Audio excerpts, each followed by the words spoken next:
So check it out. I'm not sure if you heard, but I am hosting a one-day webinar. Only one time we are doing this to talk all about the employee retention credit. I'm sitting down with Catherine Tyndall. She joined us here on this show several months back. She's been helping all kinds of clients and listeners of this show to get money that belongs to you. There's a government program called the Employee Retention Credit, and that is running out. There is some urgency here. So if you want to learn more, go check the link in the show notes. Sign up absolutely free, but we are capping it at 100 people. Come learn all about it. I promise you're not going to regret it. And do not go away, because today we're talking all about community and culture. I'm sitting down with Mark Schaefer. He is joining us again on the show. Very smart guy. Can't wait for you to hear this conversation. Don't go anywhere. There's an old saying that goes something like this. You'll only find three kinds of people in the world: those who see, those who will never see, and those who can see when shown. This is Restaurant Strategy, a podcast with answers for anyone who's looking.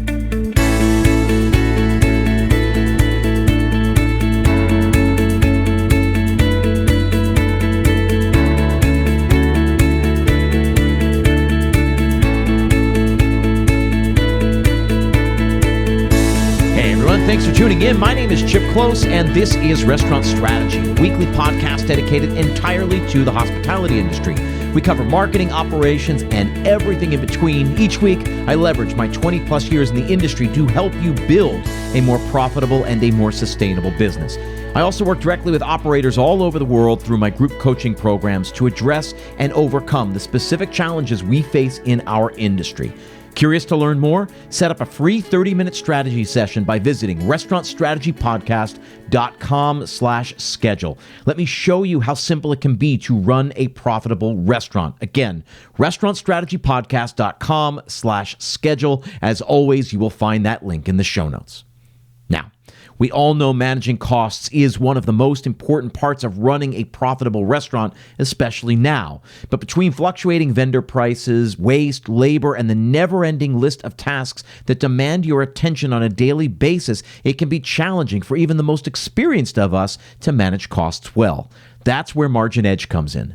MarginEdge is a complete restaurant management software that automatically uses data from your POS and invoices to show you your food and labor costs in real time. Do not wait until it's too late. MarginEdge gives you tools to make decisions in the moment, like a daily P&L, price alerts on key ingredients, and real-time plate costs, all without ever having to touch a spreadsheet. Take control of your costs, work more efficiently, and be more profitable. Learn more at marginedge.com/chip. Now, my guest on today's show is a noted public speaker. He's an author. He's a university educator. We're welcoming him back to the show to talk all about his new book. Mark Schaefer, welcome back to the show.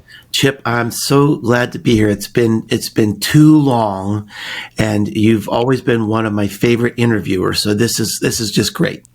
Thanks. Listen, we had you on this show back on episode 106 to talk about one of my favorite books. Those who are watching this on video can see it right behind me, Marketing Rebellion. And then we were talking about Known and a book you had just written at the time, Cumulative Advantage. Mm-hmm. Today, we're going to talk about a new book that you just released last month. It's called Belonging to the Brand. Subtitle is Why Community is the Last Great Marketing Strategy. Give me the quick pitch on this book. What's this book all about, and why'd you write it? Yeah, sort of a bold claim, isn't it? Well, when I finished writing Marketing Rebellion, there's a chapter in that book about belonging. And I predicted, as a lot of our traditional marketing and advertising sort of fade away. I mean, we don't see ads like we used to. We're in a streaming society. We don't believe ads like we used to. I predicted that this idea of creating the sense of belonging and community would be a huge trend in the future for marketing. When I finished writing the book, I thought, that is the most important chapter in the book. That is really the future. Little did I know, a year later, exactly 1 year after the book came out, the pandemic hit.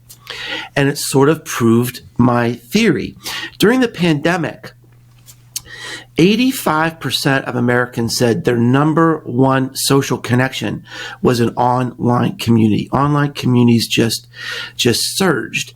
And so there's actually three big trends coming together now that point to community as something we need to consider in our marketing portfolio as we go forward.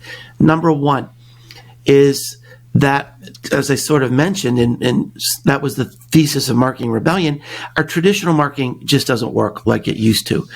We need to find a new way to create that emotional connection with our customers, with our restaurant guests. And so that's number one. Number two, almost all the technology investment right now is going toward innovations that lead to belonging.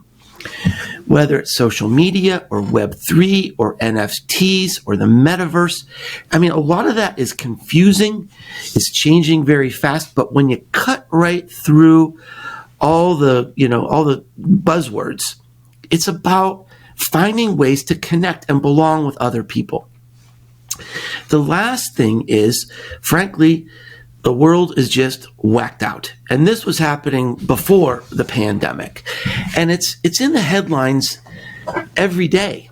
It's just surrounding us. And it's sad about the record levels of isolation and depression and loneliness.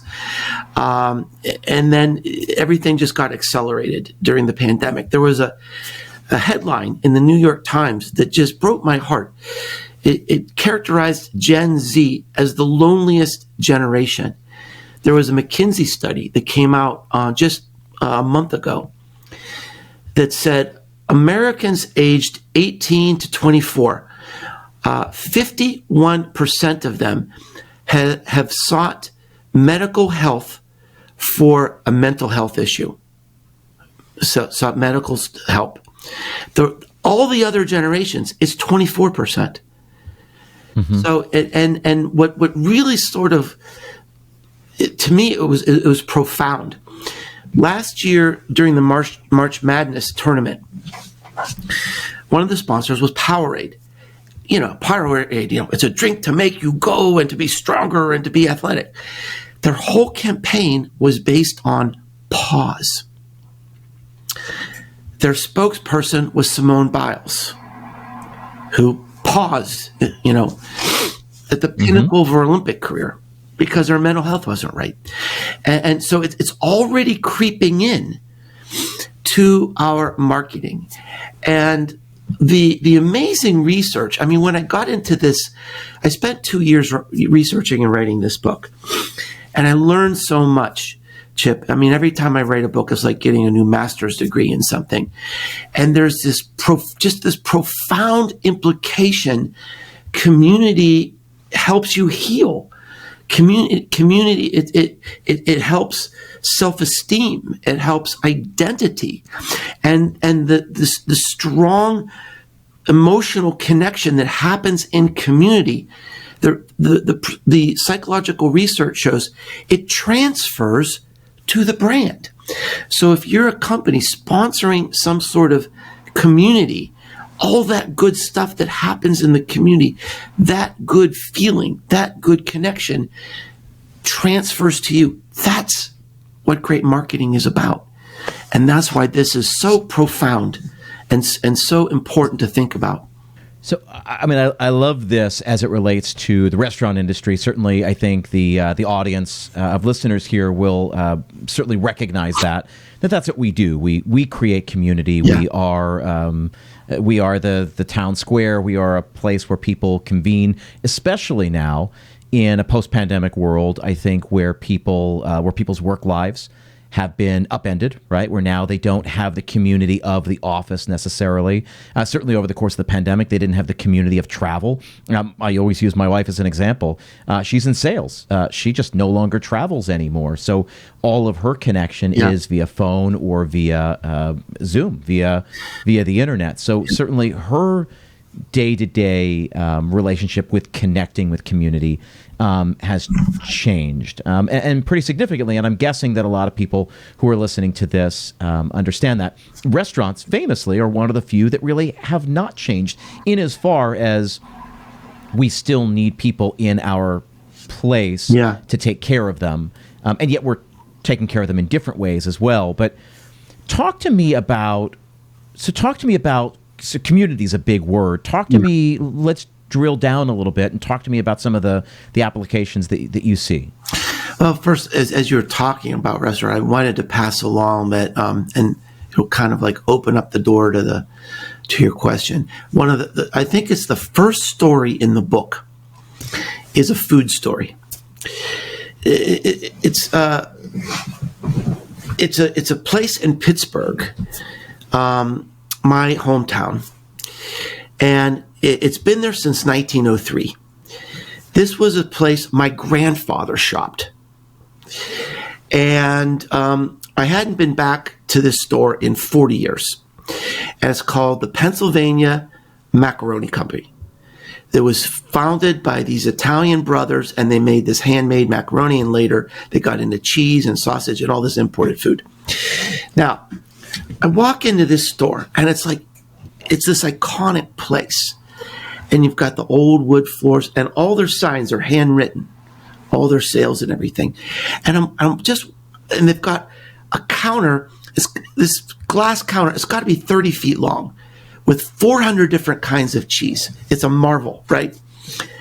So this little lady walks up to the counter, and the lady behind the counter says, "Oh, dear heart, how are you doing?"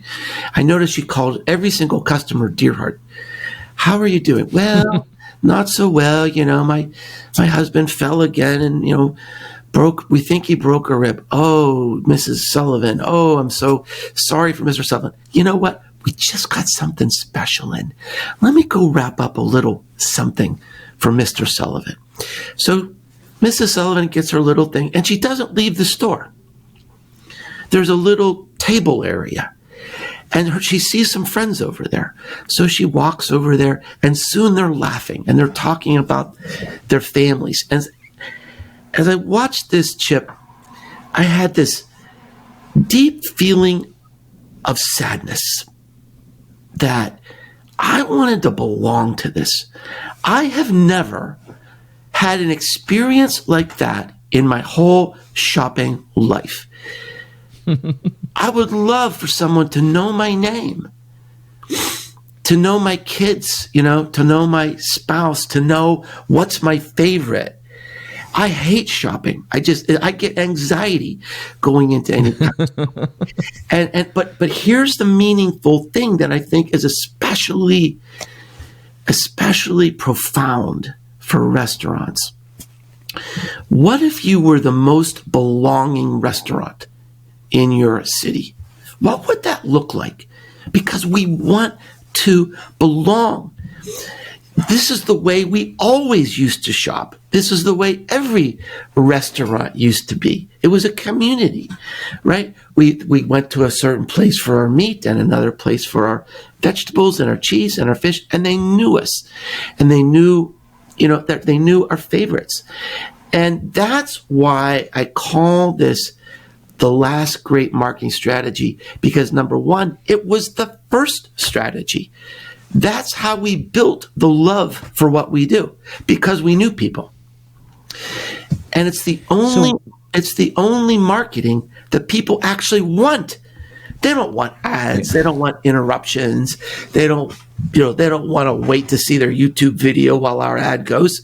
But if you create something that people can't wait to go there because they feel like they belong, then your traditional marketing is over. You don't need any branded content anymore. You don't need SEO because you have these people who love you. So I would argue that the advertising that we do, or the social content, or all of that, excels or is at its best when it does that. When it basically says, this is who we are. If you're like this, you're gonna love it here. This is a community you're gonna be a part of. Yes. That rather than showing beautiful food, everybody wants beautiful food. Everyone hopes it'll taste good, but rather than, and it goes back to this thing I say quite a bit, right? We can't be all things to all people, and it's about cultivating the people who are going to be for us, who are going to love what we have, and then they're not going to be able to not talk about it, to go tell other people who are all about it, which so much hooks into, I think, what you were talking about with Marketing Rebellion. So talk to me about, you're talking about, that's capital C community, right? Yeah. This is this scene that you just described, is that it's in their neighborhood. They're seeing other neighbors there. The person who runs the shop is a pillar of the community. Is a center point. Is a meeting place for all of that. So then, how do we, in your opinion, bend away from the other stuff or utilize our digital tools to better get to this? Because I think you'd agree digital's not going anywhere. Right. So how do we do digital with greater intention with this in mind? Well, the good news is that this is really a continuum of what we've been doing. So if you think about what's our goal, it's to build this emotional connection. We want to mean something to our customers. Wouldn't it be amazing if a restaurant was not just transactional, but there was like some meaning behind it? So almost every restaurant is doing social media. And social media is cool because it gives us access to people. Maybe people who we don't know, we've never heard of before. Maybe they find us. Maybe people are talking about us on social media. So that's cool and it's important, but it's a weak relational link. Just because people see something about us on social media doesn't mean they're going to become a customer or a fan. Now, okay. The next sort of stage is content. So, and this is where a lot of businesses are starting to evolve. They're having a presence, increasingly on TikTok or on Instagram or on YouTube. And they're creating videos and they're showing what it's like to be there. And they're maybe peeling back the curtain to say, this is what it's like to work at our restaurant and look how much fun we're having. That's a next level sort of emotional connection. And especially if people love us enough to subscribe to our TikTok or Instagram or whatever. Now we're having like reliable reach. The ultimate form of connection and even social media connection. I describe this community that's like a live store with, deer heart there, right? Right. But it can be an online community as well. It can be a Facebook group. It could be something on, Reddit. It can be even, associated maybe even around Instagram or something like that. And this is where people not just get to know the restaurant, but get to know each other. So like, how can you bring people together in your restaurant? So there's not just this emotion toward you, but really toward each other. And they want to be there because this is our community. That's where loyalty is today.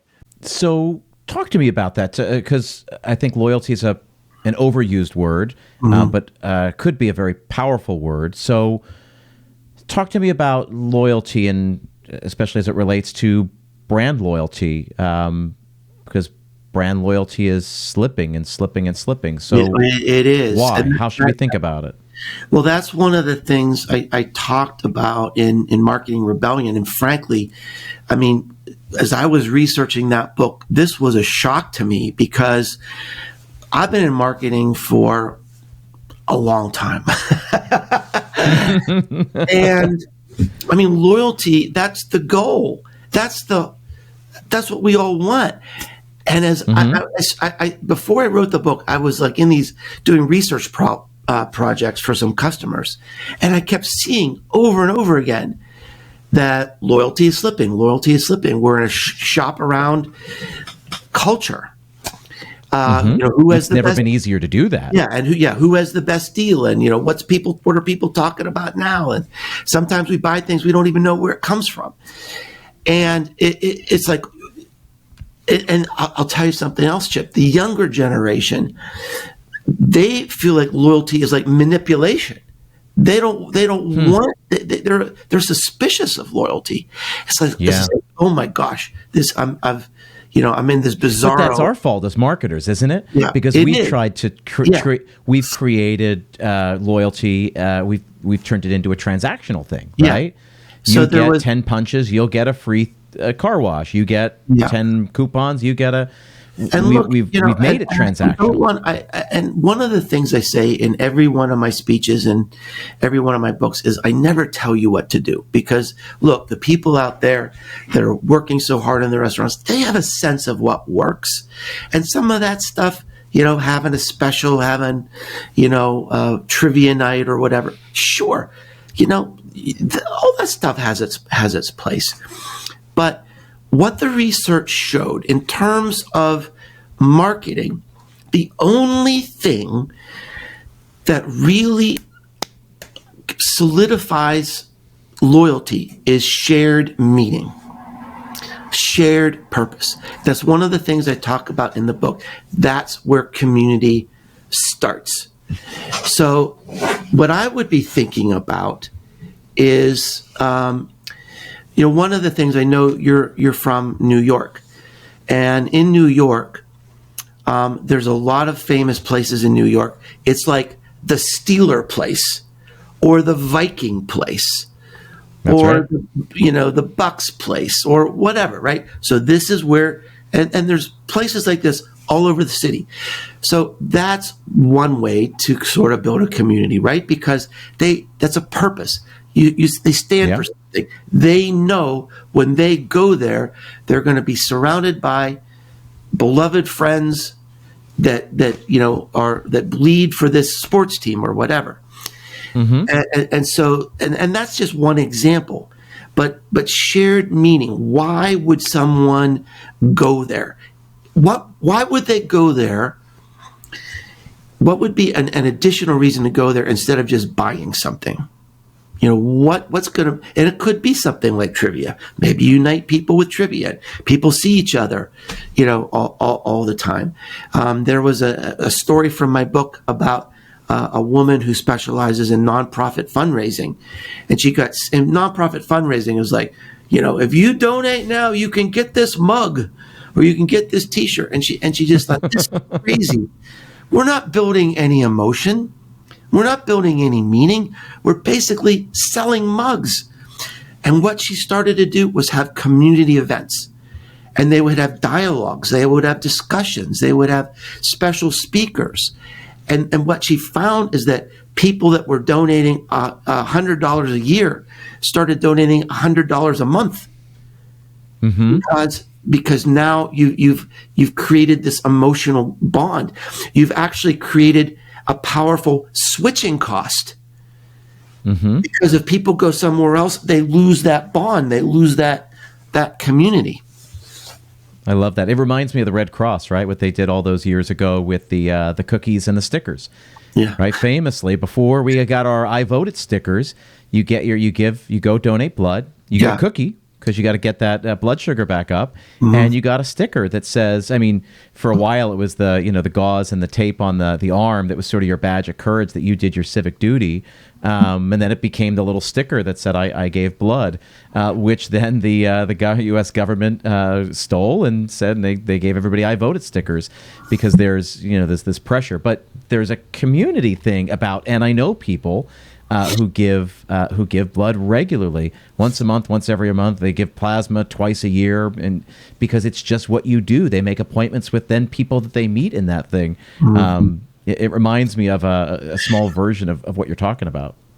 Yeah, exactly. And it could be something small like that the purpose is, I'm doing something good for the community. I'm doing something good for the world. And this is, where I want to go. But that's why they gather.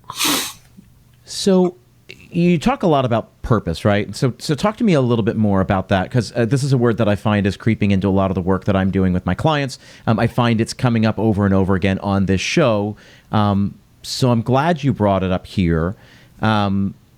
I work with a lot of independent operators in my coaching business. I run a couple of masterminds, and I work with a bunch of people who are like, oh, I just run a sub shop. Oh, I just run a pizza place. And I'm trying to get them to take that word just out of there, because what they do is they provide a valuable service. They feed people. They provide jobs. They're, the only place you can get a sub after you've left the high school. You pick up your kids from swim practice, from tennis practice, whatever, and then before you go home.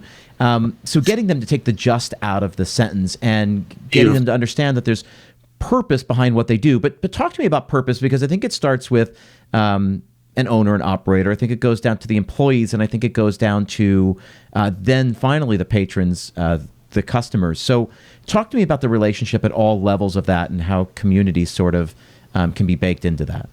Yeah, well, this is really the bold idea that unites people. So, and it's different than a marketing objective. A marketing objective, let's say for the cheese shop I talked about, their point of differentiation might be, we have more cheese than anybody. Or we have a special kind of sausage that you can only get here if you're in the city of Pittsburgh, whatever. That's great. You need to do those things, but that's not really a reason to gather. And so in the book, I'm trying to get people off that idea that our purpose is fresh deli meats. We've got the best salad bar. That's good. That's important.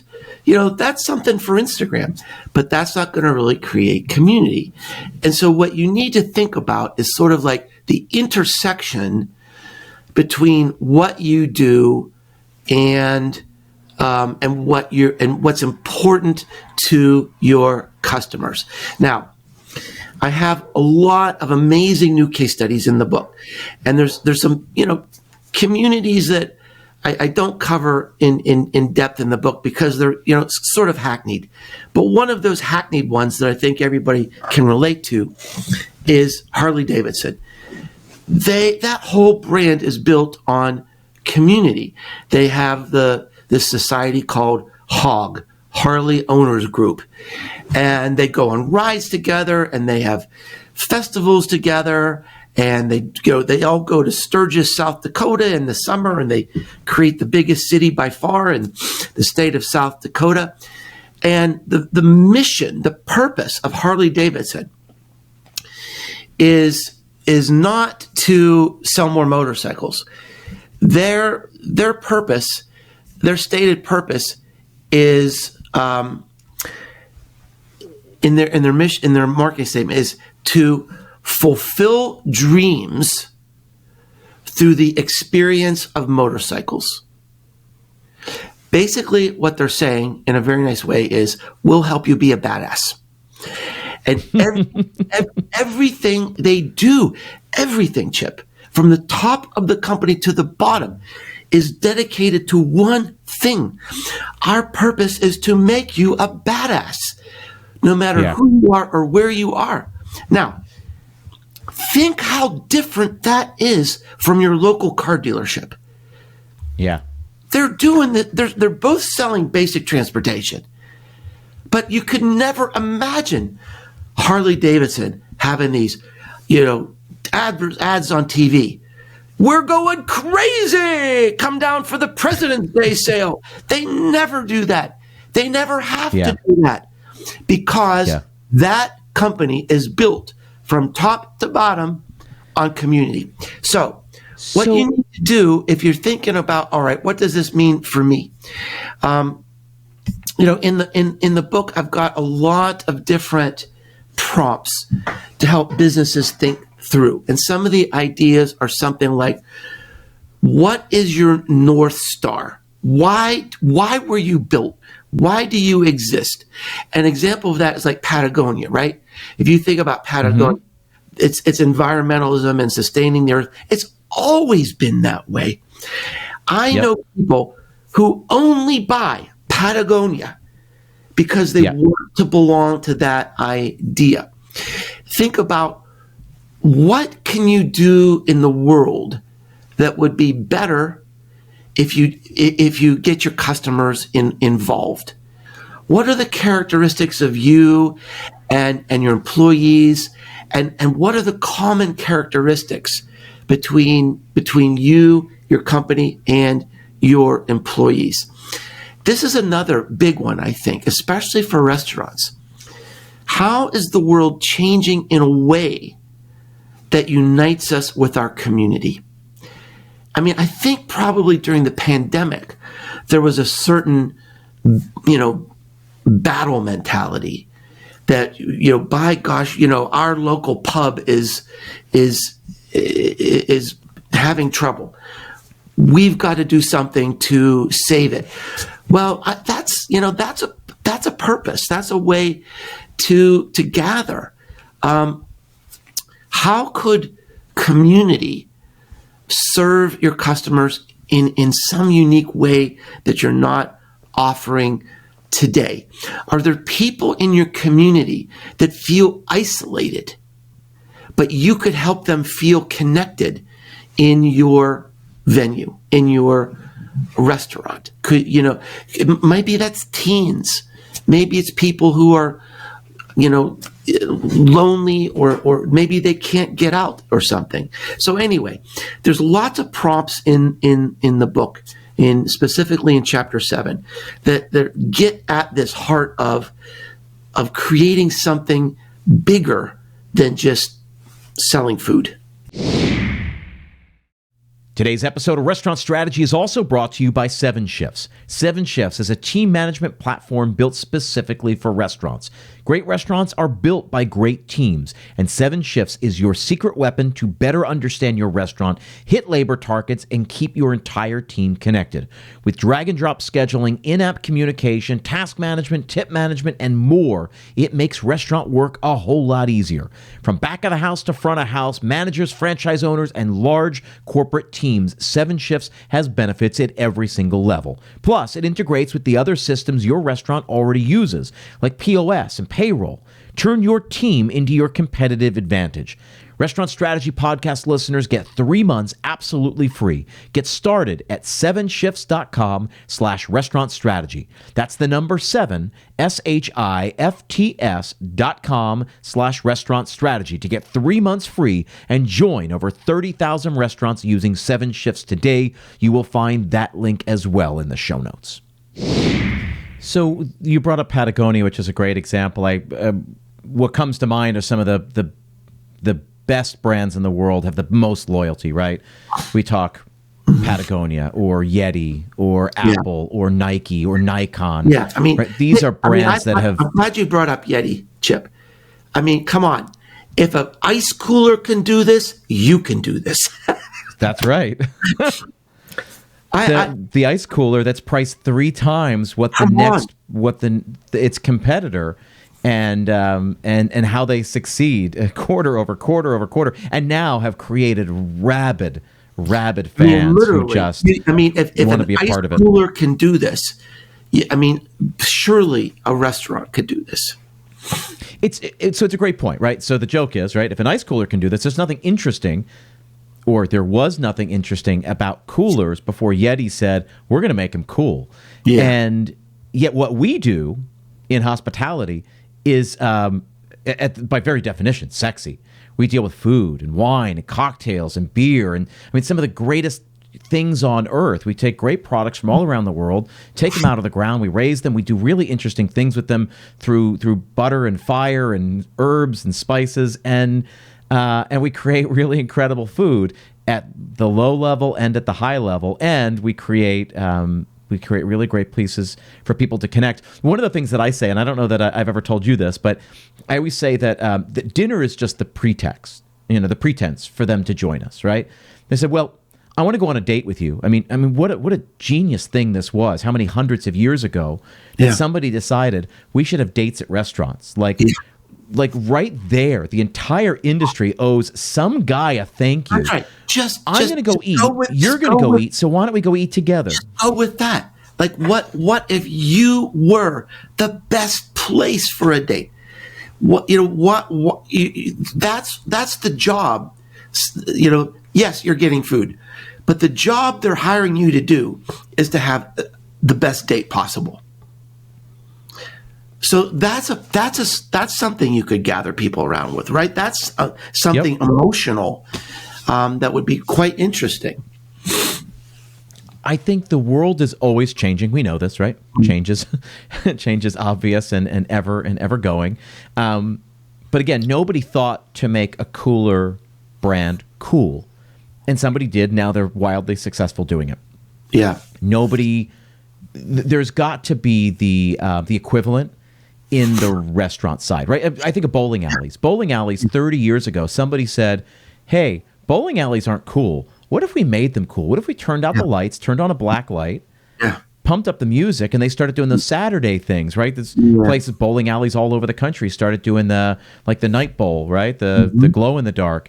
And then suddenly you get some cool brands coming out with like hip, trendy bowling places. Nobody thought to throw an axe, and that would be cool, that somebody would want to do that. And then people came up with axe throwing. Right. There are so many opportunities, and to create something that just didn't exist and make it cool and create a sort of a tribe around that of people who want to be a part of it. Yeah, that's a great way to put it. So, talk to me. I want to go back to something you talked about in the beginning. You sort of led with this, and you were talking about how the next generation, Gen Z, is the loneliest generation, which is funny for me because, so when I was going through high school, right, I was really into like punk rock. Like that was it, punk rock. And there was nobody else that I knew in my school that was really into punk rock. And as I got into college, that's when we started getting Napster. That's when we got iTunes. That's when we started getting the iPod, right? There was then access. I mean, I had to go hunt down bootlegs and one-off cassette tapes, and rip them from friends to get any sort of punk rock outside of, right? And if anybody's really into punk rock, they know it's all about this underground scene. It's nobody in top 40, right? And the people who are in top 40 are not the ones you're listening to. It's not the discs you're trading. And so I had no community. And so I see now the way the world is, where it's more connected than ever. And, as we talk about this long tail, right? The long tail effect, that there's now so much out there. I'm going to interrupt you to make one point. We're not more connected than ever. But it feels like I should be. I guess I see this as a boon. So that's where I'm going, and I want you to explain that to me. It feels like it. Yeah, that's part of the problem. Where, there's profound and consistent research that shows that the more time we spend online, the lonelier and more isolated we feel. That's part of the problem, that kids are spending, 8-10 hours a day online. It's empty social calories. And it's not just empty. It can also be harmful because they're doing, doom scrolling, or they're, being bullied, or they're comparing themselves to, the life of somebody else. And, that's really, really difficult in those formative years. So that's one of the major reasons, actually, why it's the loneliest generation. We're lulled into thinking we're a click away from a friend, and we're not. We're more isolated and we're more lonely than ever. That's one of the. That's how I start the book, with sort of chapter 1 is really depressing. Yeah. So, I talk about what seems to me. Yeah. What strikes me is, the chapter 1 is very depressing. Where we are is very depressing, and yet it's so funny, right? We're looking at the same thing, right? I'm looking at all the access that I have to music, and I think, oh man, my 15-year-old self would be so into this, and I would be able to connect with people because there are Facebook groups and there are things I could find community Sure. Maybe not in my high school, maybe not in my hometown, but I could find community of other people who were just as into this as I were. But you're saying that's actually not the case. Well, it can be the case. Yeah, it can be the case. And that is one of the mega trends and this is quite interesting. The last part of the book, I talk about the future of community, that how community is evolving in two very important ways.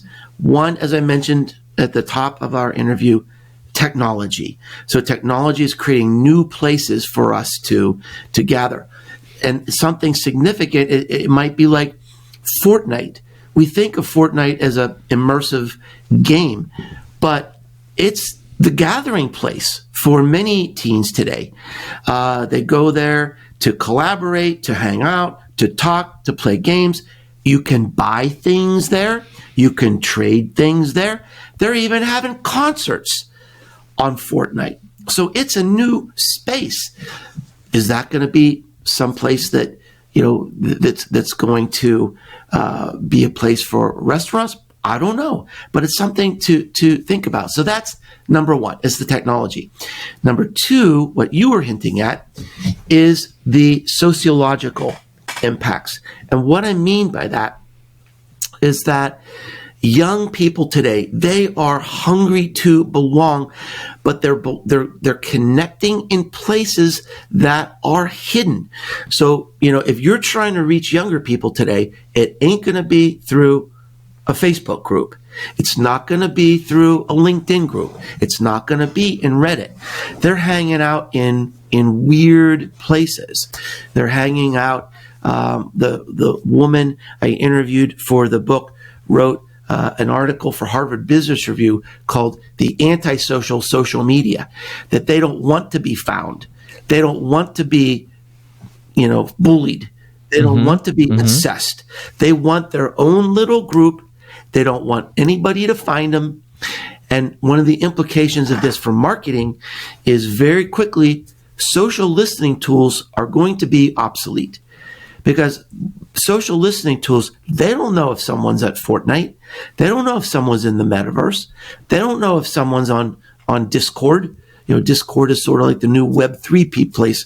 None of the social listening platforms are picking that up. So, month by month by month, if that's how you're sort of seeing how things are going in your community, picking up feedback about your restaurant and what your customers are saying, that is becoming obsolete month by month by month. That's going to be an issue we're all going to have to address. Which is sort of get everything old is new again. Sort of gets us back to the beginning, right? This idea of word of mouth. Yes. Before we got into public reviews, people just slammed you behind your back over coffee the next day with friends of theirs. Right. Which is really, so now we're going from private conversations to private conversations in public spaces, which is what social media has been over the last 15 years. And like you're saying, now we're reverting back to private conversations in the privacy of our own home or our own private clubhouse room or wherever those conversations are happening on Fortnite or whatever. Yeah. So then what do we do about that? I don't think anybody really knows. I'm not trying to pretend that I know, but it's something that we need to be aware of. And the first brands that are, let me give you an example. So there's a case study in the book about Jack in the Box, Southern California based chain, kind of a regional, they do hamburgers and tacos. And so they're open all night. And so their core audience is people who are out kind of partying all night, people who like to stay out and, play games or whatever. So they created an after hours party after Comic-Con in San Diego. It was all online and it was through Discord, which is kind of the cool place now. It's kind of like Gen Z Facebook. Where the gamers go. This is the place. Discord is where the gamers go. And so they created this concert. It was aimed at Gen Z. It was aimed at, the Comic-Con sort of party crowd, but anybody could go. And they had music, and they had deals, and they had entertainment. And so they created an event in the space. They didn't try to, bring people to their website, drag people to their website, or drag people to their coupons. They had to show up where these people are hiding out. And so, I don't know what the answer will be, but that seems to be one of the solutions that brands are using today. I think something really important you just brought up, the admission, right, that you don't have all the answers, that nobody knows. I think it's a really powerful place to begin from. Yeah. And I think too often business owners either have to pretend they have the answers, or they go seek out the people with the answers. And oftentimes I find, and I try to do this as much as I possibly can, so I appreciate sort of the sentiment that you're saying here, but I think it's really important, more important, to come up with the right questions to ask and just make observations. Yeah. That, like, I was talking to somebody about TikTok the other day. They said, "Oh, can you tell me about TikTok? We'd really love for you to talk to this, this collection of restaurant owners and operators all about TikTok." And I said, the talk I'm going to give about TikTok is not the one you want me to give. Yeah. You want me to give a bunch of tips and tricks, and that stuff's going to be outdated in a month and a half. Yeah. At most. At most, what I want to say is open your eyes. Yeah. Just like you figure out where the people are, so you figure out where you put a restaurant, you got to figure out where the people are online so that you can get eyeballs, so you can be part of it. Like you're saying, you got to meet them where they are. Well, that's beautiful. And when you meet them where they are, you have to meet them the way that they want to be received. It's beautifully said. And in the next 2 years, marketing playbook is going to be rewritten in the next 2 years. And you were kind enough to have me on the show to talk about Marketing Rebellion. And that book kind of served as the wake-up call to say, look, you just get out of the rut. You've got to look at the world in a new way. And it's about experiences, and it's about connection, and it's about belonging. And I I'm not saying that community is the end all and be all for everything, but it's one solution. It's one way that marketing. The big opportunity, Chip, is that most communities fail, and the reason they fail is because a company says, we're going to start a community to sell stuff. People don't want that. Yep. They want to go for another reason. Now, of the communities that make it, 70% are transactional. It's like, go solve your problems. You got a problem with our software, go in here and all your friends will help you solve the problems. That's easy, and that's popular because it's easy to measure. It keeps the accountants happy. The bigger opportunity, and this is the new vision of this book, is looking at community through the lens of brand marketing. What about collaboration, co-creation, advocacy, loyalty? Those things are harder to measure than a transaction. But this is where marketing is going. Everybody's doing brand marketing. Everybody is working on their design and their content and their logos, and that's brand marketing.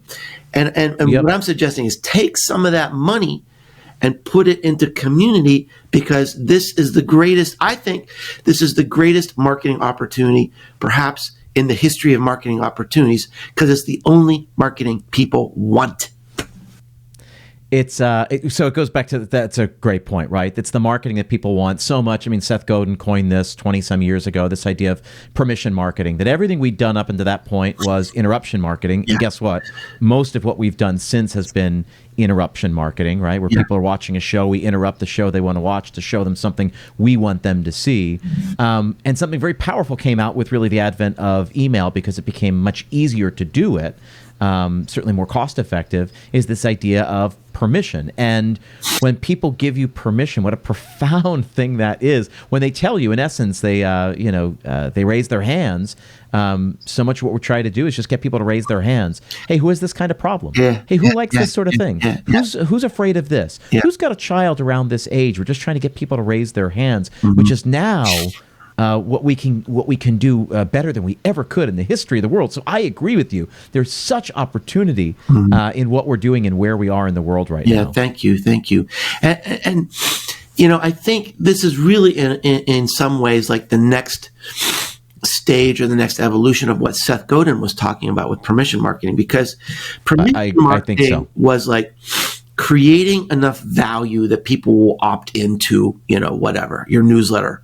Yes. What this is really about is creating so much value that your friends want to be there. It's not, the emotion isn't just you and a restaurant. It's you and everybody else.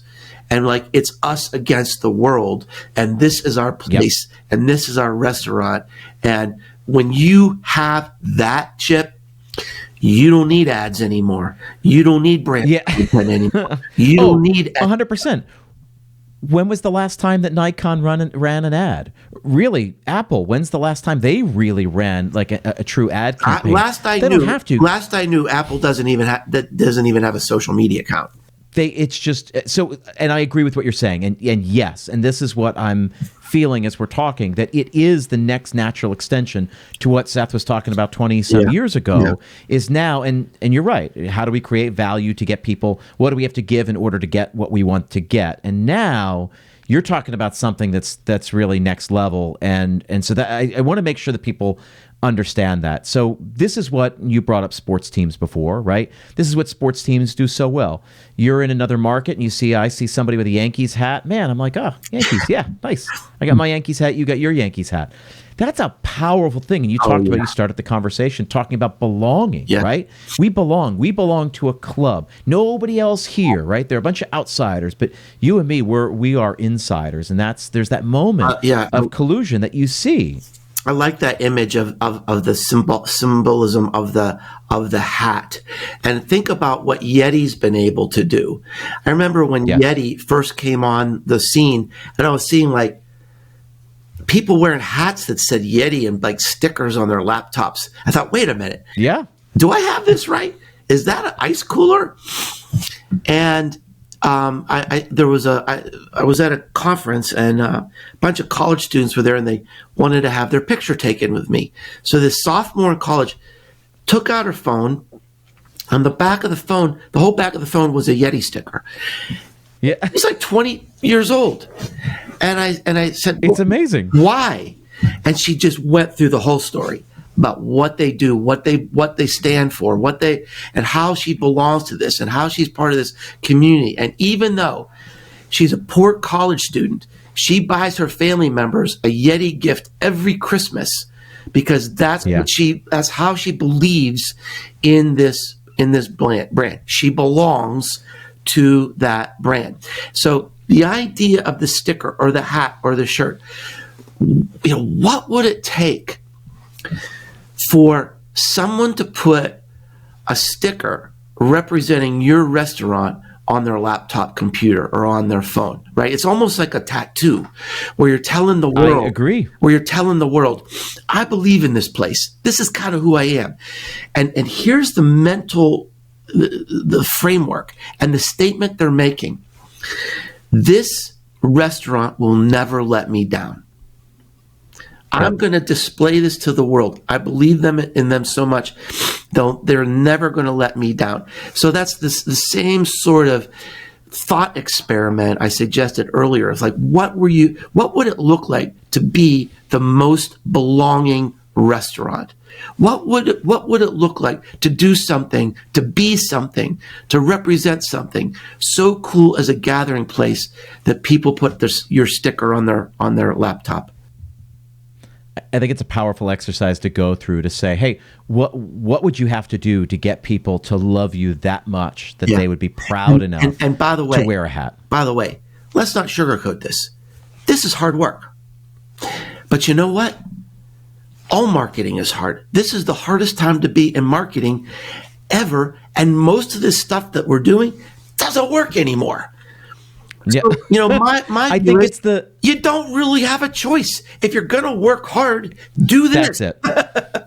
That's it. That's the bottom line, right? It is the hardest time. It is, and yet it's the best time, right? I always talk to people. So I spend much of my time traveling around the country, speaking at different conferences, expos, trade shows, things like that. I was like, we have a device in our pockets, right? We have a way to connect with our people, and our people can connect with us that 50 years ago they would have killed to have the kind of connection that we have. And so here's the last question, because I know we're coming to the end of our time together. How do we change the way we utilize our digital tools to do this thing better that you're talking about? How do we be more purposeful, more intentional about what we're doing?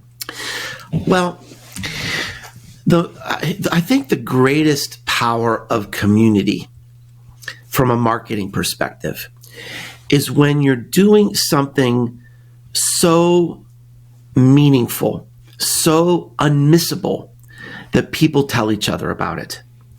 So user-generated content, right? I mean, I'm sure that's a big part of your consulting advice to businesses. They're not going to really believe what you say, but they're going to believe what their friends say, what their neighbors say.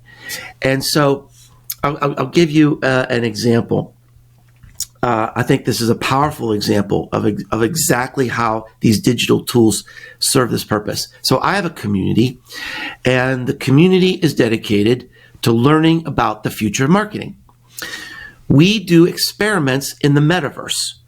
I bought a metaverse penthouse chip and we go there, and we just had a Christmas party, and we had an AI generated art show where people in my community, they put up the art, and we had contests, and then we went on outside in the snow in a hot tub. And it was all our avatars, and we all had our clothes on but we sunk down in this hot tub with the sunset in the metaverse. Now, it was so much fun, and people took pictures of this. We learned how to take selfies in the metaverse. It was a big moment for us. Yeah. People were taking screenshots, and they were taking pictures of this beautiful scene in this hot tub. There are people from Belgium and Ireland and Australia and Canada, all in this hot tub. We gathered here, and it was beautiful, and it was fun. And these pictures were all over the web. And people are coming to me saying, how do I join this community? That's how it connects. I love this idea of figuring out how to put ourselves out there. Just, it goes back to purpose. It goes back to understanding, your why you do what you do, making sure then that's obvious. And I think if you do that, if you become like a lighthouse, you'll attract people to it, and you create the kind of place that people want to be at and want to tell others that they should be at. And I think that it's the same thing. I mean, thousands of years ago, right? Everything old is new again. It's the same way it was done before. Yeah, so how do we use the tools we have now? 100. You're exactly right. You're exactly right. And that's why this is the last great marketing strategy, because we've never not wanted this. 20 years from now, maybe 30 years from now, we're going to look back at this era of mass broadcasting, and we're going to think, what was that all about? What was that all about? You really think that? I really do. And it's already heading that way. There's one statistic in the book that I think it's like 80% of startup companies are beginning their marketing with community because it works. Love it. Young people, they know this is where we need to start. Not broadcasting crap at people that interrupts them and disturbs them and takes advantage of them, not, spamming them, not collecting information so that we can, do lead nurturing, which is just a fancy word of saying we're going to spam you till you block us. It's community it's important. It's meaningful, especially as what young people want. 80% of the new companies being started by young people today start with community. And the one last thing I'll say is the day I wrote the last words of the book, McKinsey came out with a major research report that said community is the next big thing in marketing. So, boom, mic drop. If McKinsey said it, and maybe a little bit of luck, but listen, Mark, I love our conversations. I love you. I love this book that you're putting out. Appreciate you taking the time here. People can go get this book wherever they can get books. You've got a bunch of other great books: Cumulative Advantage, Marketing Rebellion, Known. I've read a whole bunch of them. If you haven't read any of Mark's stuff, it's worth just loading up the shopping cart on Amazon or wherever you get your books. Mark, where else can people go to learn more about you and everything you're up to? Well, it's easy. Most people can't remember how to spell Schaefer, but you can remember Businesses Grow. That's the website. Businesses Grow. You can find my blog, my marketing podcast, and all my books, my social media connections. I'd love to hear from you and stay connected.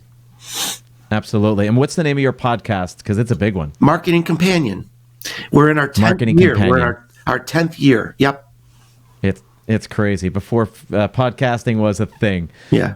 And we're about to celebrate 4 years on this show in just a couple of months. So I know what a big feat 4 was. I can only imagine 10. Listen, all those links will be in the show notes.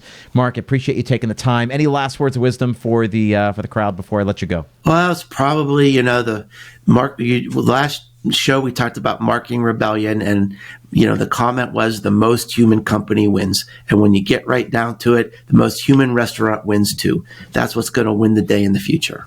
Yeah, absolutely. Listen, Mark, I appreciate you taking the time. Thank you very much for joining us. Thank you, Chip. My pleasure. Once again, I want to thank Mark for taking time out of his day to sit and chat with us. I hope you got a lot of value from this conversation. Again, community is key. Culture is key. When it all comes down to behavior and keeping our people together, which is what we do so well, why would we lean away from that? Again, all the links are going to be in the show notes. And one final reminder, again, at the end of the month, we are hosting a webinar, one day only, with Catherine Tyndall, talking all about the employee retention credit. I'm telling you, there is big money out there that belongs to you. This is a government program that is shutting down, so do not miss your opportunity. Sign up for that webinar absolutely free by clicking the link in the show notes and come join us. We will tell you everything you need to know. Again, thank you for being here. I appreciate you taking the time out of your day, and I will see you next time.